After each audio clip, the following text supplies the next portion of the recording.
Баршаңызға сәлем достар, сіздермен бірге Айгерім.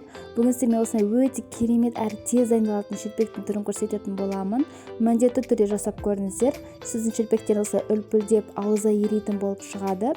Және де өз ой пікірлеріңізді осы комментарийға жазып кетіңіздер. Каналға тіркелуді, лайк басуды ұмытпаңыздар достар. Ыдысымызды алып, жылы сүт құямыз. Оның үстіне ерітілген сары майымызды қосамыз.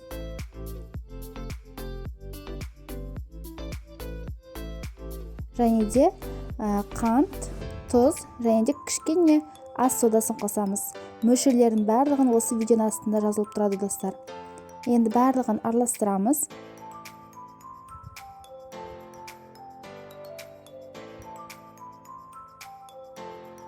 Ұнымызды қосып, жұмсақ қамыр илейміз.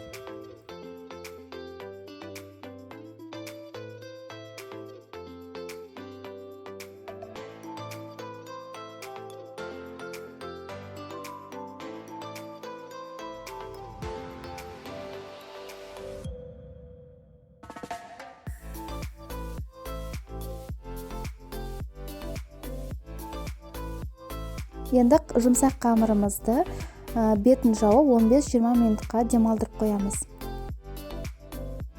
Міне біздің қамырымыз дайын. Енді дастарханымызға жайып, бөліктерге бөліп шығамыз.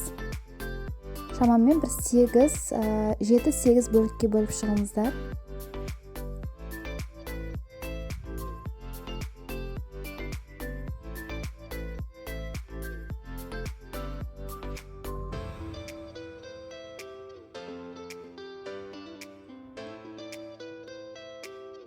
Енді әр бөлікті алып, осылай дөңгелетіп, шелпектің формасын жасап аламыз.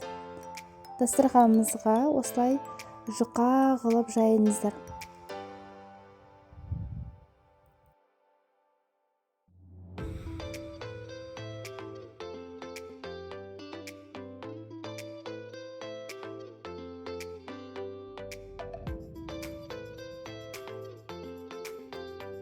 Енді қатты қызып тұрған майымызға екі жағынан пісіріп алыңыздар. Міне достар, біздің шелпектеріміз дайын болды. Осылай ыстық күнде ұсына берсеңіздер болады. Өте дәмді болып шығады. Рецепт ұнаған болса, менің каналыма тіркеліп, лайк басып, комментарий қалдырып кетіңіздер. Сіздермен болған Айгерім.